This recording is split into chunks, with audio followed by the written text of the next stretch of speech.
Hello and welcome back to Necromancy 101. Today I thought we would talk about sympathetic magic some more and the nature of it and how it relates to Sarah's pregnancy.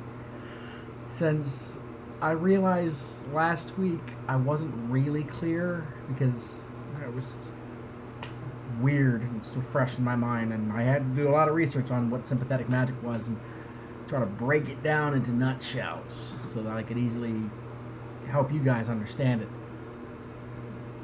First, Sarah's pregnancy. There's been a bit of confusion about that and how that worked and why that's happening. So I figured I'd address that, and that's can be easily summed up in the notion of the fact that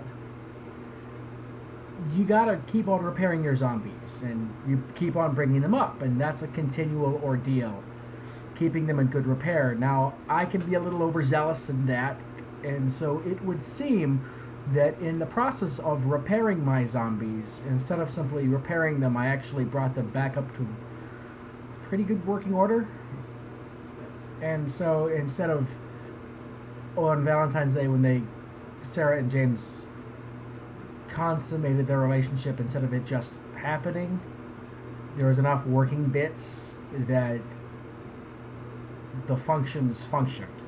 Now, I'm pretty confident that that was a one-time deal, and so I don't expect in the future any further Bebbies, but at the same time, that's how that came about.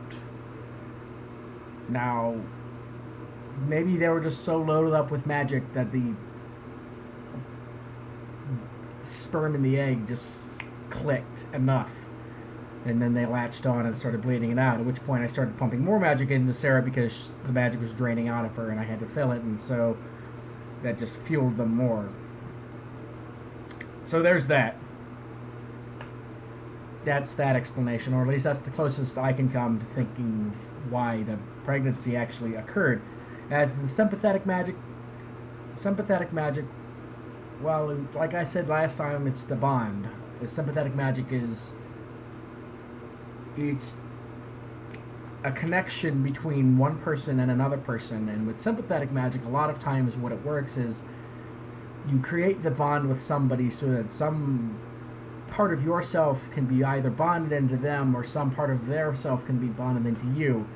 Now, you can use this if your spouse is in pain and you're trying to help relieve it, or you're trying to help somebody feel more positive, or if someone's feeling really negative, you give them a positive vibe, and so it's sort of bring people down to level instead of like manic depressive, or I'm feeling really low about myself and I'm feeling really positive, and so you bring each other down to a level playing field. It's not described as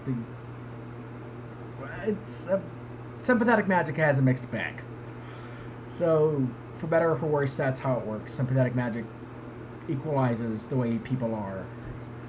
And so apparently it's also used for pregnancies, so that if a husband has a wife who has difficult pregnancies, he can help her not feel as terrible. So, and with Sarah and I guess the fact that she's my zombie and the fact that I was doing all the magic on her, and it just sort of organically sprung up. It's not normal, I've been told, but not impossible. So, I mean, it's obviously not impossible because it's happening. So, that's where that is. So, that's what that's all about. So, I hope that helped explain some details. So, pregnancy seems to be going pretty well. Babies are growing more. Ice cream is really delicious. I'm not gonna lie, it's super tasty. And my feet are killing me. So that's new. That's a thing that's happening. So, and yeah, that's where that is. So yeah, okay. So yeah, that's where everything is. Like and subscribe. I'll see you guys next week.